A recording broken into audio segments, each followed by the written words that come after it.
नमस्कार साथियों, अब अभी 5 मिनट पहले की सबसे बड़ी खबर आपको बता दें। राजस्थान के मुख्यमंत्री भजनलाल शर्मा जी ने rising Rajasthan global investment summit के सेशन में हर स्टोरीज एडवाइजिंग और सोसाइटीज को संबोधित किया है। साथियों, इस दौरान उन्होंने कहा कि प्रधानमंत्री नरेंद्र मोदी के अनुसार इस देश में केवल 4 जातियां हैं: महिला, किसान, युवा और मजदूर।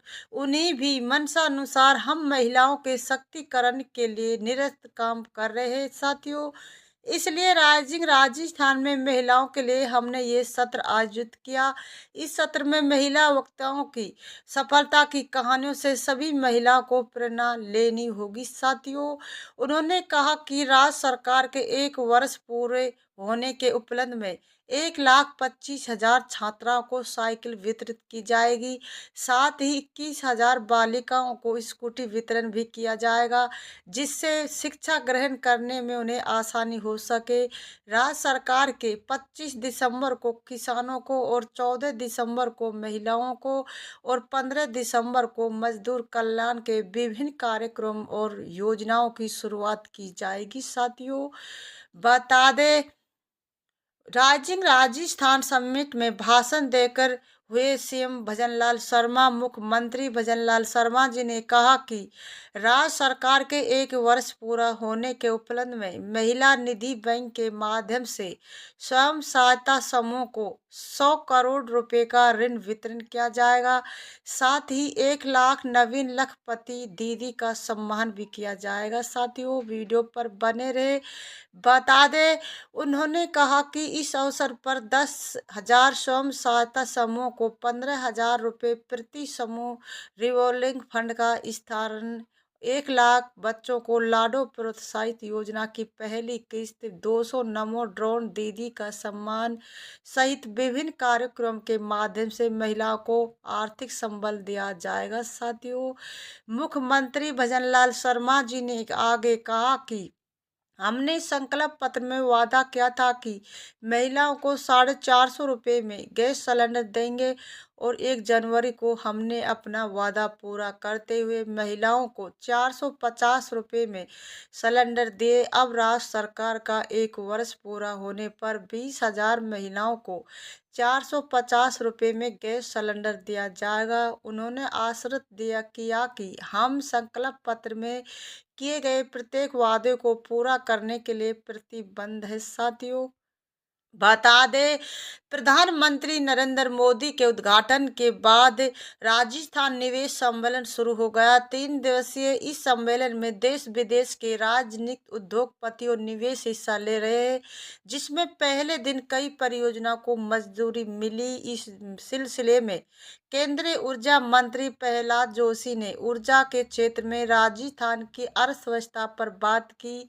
साथियों, इस दौरान केंद्रीय मंत्री प्रहलाद जोशी ने कहा कि राजस्थान में 2,000 मेगावाट के सौर पार्क को मंजूरी दे दी गई है। उन्होंने आगे कहा कि प्रदेश में केंद्रीय सहभागिता के साथ राजस्थान सोलर डेवलपमेंट कॉरपोरेशन के लिए 2,000 मेगावाट क्षमता का नया सौर पार्क स्थापित करने की मंजूरी दी गई है। साथियों, इस सौर पार्क के केंद्र की 30% भागीदारी रहेगी।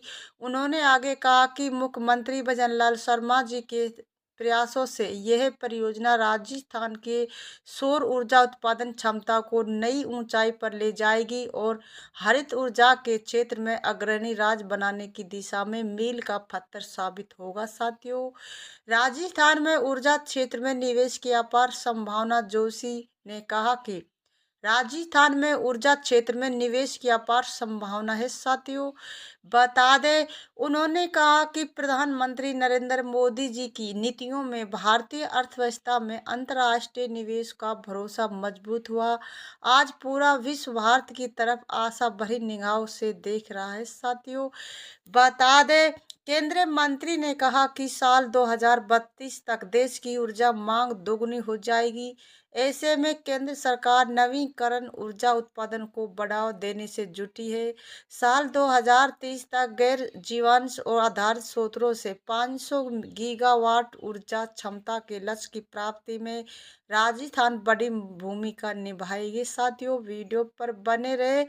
आपको आगे बता दें, मुख्यमंत्री भजनलाल शर्मा ने कहा कि हम चाहते हैं कि राजस्थान ने केवल ऊर्जा में आत्मनिर्भर बने बल्कि सरप्लस वाला राज्य भी बने। उन्होंने कहा कि ऊर्जा क्षेत्र में केंद्रीय उपकरणों के साथ लगभग 4 लाख करोड़ रुपए के करार किए गए। इनमें से लगभग 1,70,000 करोड़ रुपए के एमयू के क्रियान्वयन के लिए उद्यम स्थापित को मंत्रिमंडल से स्वीकृति भी दी जा चुकी। हमारा प्रयास अगले 4 साल में राज्य की नवीकरण ऊर्जा उत्पादन क्षमता को 30 से बढ़ाकर 125 गीगावाट करने का है। साथियों, बता दें, राजस्थान के मुख्यमंत्री भजनलाल शर्मा जी ने कहा कि राजस्थान सरकार हर साल 10 दिसंबर को प्रवासी राजस्थान दिवस मनाएगी। जयपुर में राइजिंग राजस्थान समिट के दूसरे दिन प्रवासी राजस्थान कॉन्क्लेव में मुख्यमंत्री ने इसकी घोषणा की है। साथियों, मुख्यमंत्री भजनलाल शर्मा जी ने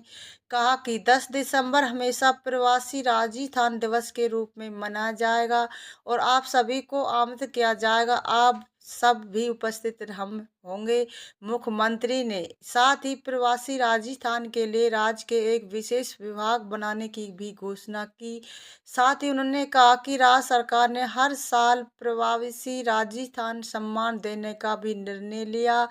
मुख्यमंत्री भजनलाल शर्मा जी ने आगे कहा, आपके लिए विशेष विभाग बनाए जा रहे जो प्रवासी राजस्थानियों के व्यापारिक और सामाजिक प्रयासों में सहयोग है आदान प्रदान करेगा। वह विभाग शिक्षा, स्वास्थ्य, पर्यटन और नवाचार जैसे प्रमुख क्षेत्र में प्रवासी राजस्थानियों की विशेषता और संसाधनों का उपयोग भी करेंगे। साथियों, मुख्यमंत्री भजनलाल शर्मा ने विश्वास जताया कि उनकी सरकार के इन प्रयासों के प्रवासी राजस्थानियों को उनकी मातृभूमि से और अपनी मजबूती से जोड़ा जा सके। मुख्यमंत्री भजनलाल शर्मा जी ने सम्मेलन में राजस्थान से बाहर से आए प्रवासी राजस्थानी प्रतिनिधियों का आभार व्यक्त किया। उन्होंने कहा कि अपनी मातृभूमि के विकास की यात्रा में सहभागी बनने के लिए लंबी यात्रा पर यहाँ पहुँचे हैं। साथियों, बता दें, मुख्यमंत्री भजनलाल शर्मा जी ने आगे कहा कि जयपुर में राइजिंग राजस्थान समिट के दूसरे दिन प्रवासी राजस्थान कॉन्क्लेव में सभी लोग एक साझी सोच और साझा संकल्प के साथ जुट गए हैं। साथियों, बता दे केवल व्यवसाय के जरिए नहीं, ये हमारी संस्कृति, हमारे अनुभवों को साझा करने का माध्यम है। Rising Rajasthan global investment summit के दौरान उपस्थित सभी लोगों के स्वागत स्थापित करते हुए उप मुख्यमंत्री दिया कुमारी ने कहा कि राजस्थान सरकार का लक्ष्य प्रदेश में रिपीट टूरिज्म को बढ़ावा देगा। साथियों, मुख्यमंत्री दिया कुमारी ने राजस्थान सरकार की ओर से जयपुर सीताराम जेईसीसी परिसर में शुरू हुए राइजिंग राजस्थान में कहा कि हम सभी का प्रयास होना चाहिए कि राज्य में राजस्थान आने वाला पर्यटन पुण्य पर्यटन के लिए, इसके लिए हमें नए पर्यटन स्थानों को बढ़ावा देंगे और सुविधाओं का विस्तार भी करना होगा। साथियों, उप मुख्यमंत्री दिया कुमारी ने कहा कि प्रदेश में पर्यटन को बढ़ावा देने के लिए सरकार का फोकस मार्केटिंग प्रमोशन रहेगा, जिसमें नए टेक्नोलॉजी का खास योगदान रहेगा। दिया कुमारी ने यह संदेश दिया कि राजस्थान जैसे योजना महज आयोजन ही नहीं है, ये विकास की दिशा में बढ़ने की सतत प्रक्रिया है जो निरंतर जारी रहेगी। राइजिंग राजस्थान का शुभारंभ करने के लिए उप मुख्यमंत्री दिया कुमारी ने प्रधानमंत्री नरेंद्र मोदी का आभार व्यक्त करते हुए कहा कि राजस्थान सरकार प्रदेश में पर्यटन को बुलंदियों पर ले जाने के लिए प्रतिबद्ध है। आज के सेक्टोरल सेशन का विषय प्रधानमंत्री के उस प्रचार है जिससे उन्होंने कहा कि पर्यटन देश की अर्थव्यवस्था और समाज को जोड़ने का माध्यम होना चाहिए। हमारी सरकार का भी यही उद्देश्य है कि समाज के प्रत्येक वर्ग के रोजगार और व्यापार के बेहतर अवसर मिले। साथियों, बता दे राजस्थान के मुख्यमंत्री भजनलाल शर्मा जी ने प्रधानमंत्री नरेंद्र मोदी को विकसित भारत के शिल्पकार बताते हुए कहा कि उन्हें नृत्य में भारत दुनिया की तीसरी बड़ी अर्थव्यवस्था बनने के लक्ष्य की ओर तेजी से बढ़ रहा है। वही राज्य सरकार 5 वर्षों में राज्य की अर्थव्यवस्था को दुगना करने का लक्ष्य रखकर कार्य कर रही है। राइजिंग राजस्थान निवेश शिखर सम्मेलन इसमें एक महत्वपूर्ण कदम साबित होगा। साथियों, वीडियो को लाइक करें, सब्सक्राइब करें, बेल आइकन ऑन कर दें ताकि वीडियो का नोटिफिकेशन आपको मिलता रहे। जय हिंद, जय भारत।